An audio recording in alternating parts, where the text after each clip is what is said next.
Welcome to our second lecture. We are going to tell you how the Fenix project came to be in more than 100 schools throughout the country. In the second part of the lesson, we will focus on our adaptation of the project to the specifics of a preschool. Miminho is the first and only preschool to implement it in for now. We hope that by the end of this lecture we will understand the process and why we do it.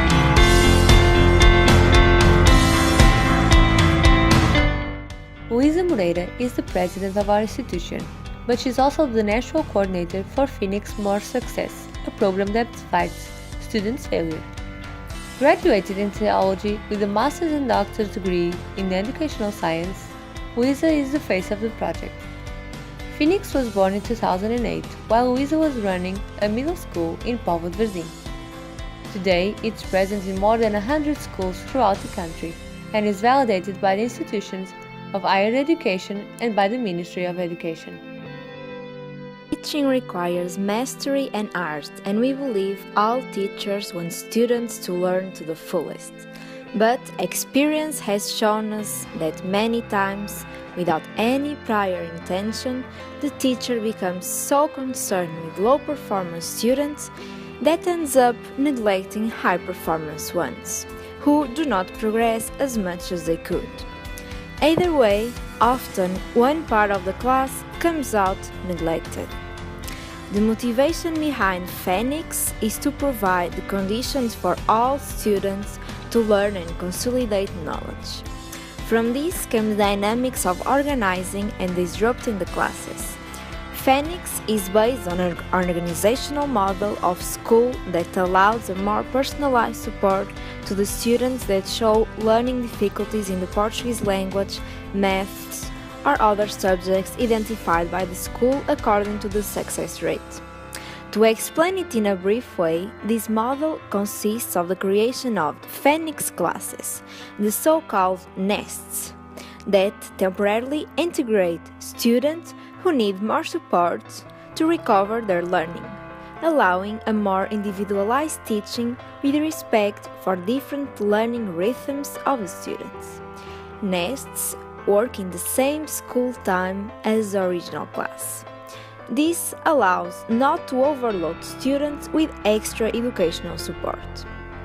Once the expected performance level is reached, the students return to their original class. In parallel, nests are also created for students with high success rates to allow the development of excellence. I will give you an example. In elementary school, the Fenix teacher leaves the classroom with a small group of students that are struggling with the lesson. The Fenix teacher is the class primary teacher, and he knows the difficulties and the kind of strategy that can work with these students. They leave to the nest for a maximum of 6 hours a week. The rest of the class stays in the same room with a support teacher and can do a different work. Until now, this is how the dynamics of organizing and disrupting the classes works, and it is providing to be a successful educational strategy from elementary school through middle school and even some high schools. It requires determination and teamwork, in which students, teachers and parents are committed.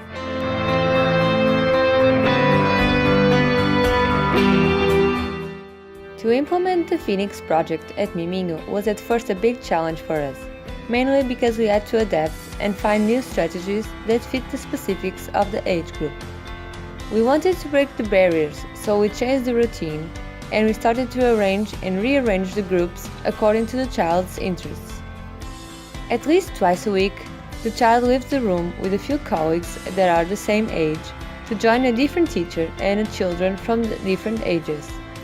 We find that children feel safe with their peers, feel comfortable in their classroom, but they are eager to do something out of the ordinary.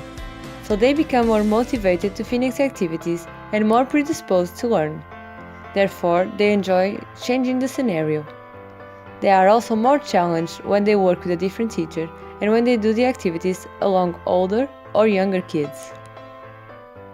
Before each project begins, the team of 8 teachers gathers to plan a motivational activity to present to all the children. It can be a story, for example. Then, children will return to their classrooms and talk with the teacher about what they already know about that subject and what they would like to learn about it. They can also give ideas for how they could learn. The team of teachers then plans the project according to these ideas, acknowledging the child's interests. They plan 4 different activities and arrange 4 different spaces. In the classroom, children will choose one activity out of the 4 to start, and they'll join the kids from other classes that chose that same activity. Through this democratic process, we form 8 small groups of 8 children that will stay together for the duration of the project. They will be led by one teacher throughout the 4 activities. This teacher will gather specific knowledge about the group and about each child, facilitating their evaluation and also allowing him to relate the activities and adapt the strategies to better suit his specific group. We have 4 teachers in kindergarten, so each one is responsible for 2 groups. While one of them leaves to the Fenix room, the remaining children play in the classroom with the assistant, and then they switch. The duration of the activities is variable, but is approximately half an hour. This process happens in 4 mornings, so the kids will participate in 4 different activities, one each day. We never do it in the afternoon because of the 3-year-old nap. As Fenix advocates, we aim for a better quality time within the same time frame. This means that we try to make a better use of our time. The most important aspect is that the child doesn't spend the entire day inside the same 4 walls, with the same people. Children are grouped by age and they have their own classroom and teacher, but they are not always with the same colleagues or in the same space or even with the same teacher. The Fenix activities are exciting for the kids and for us too. This has changed our way to work and got us out of the routine. We hope you will identify with our methodology. Now that you know the theory, in the next videos, we'll show you some practical examples in a step-by-step guide to Fenix project. Bye!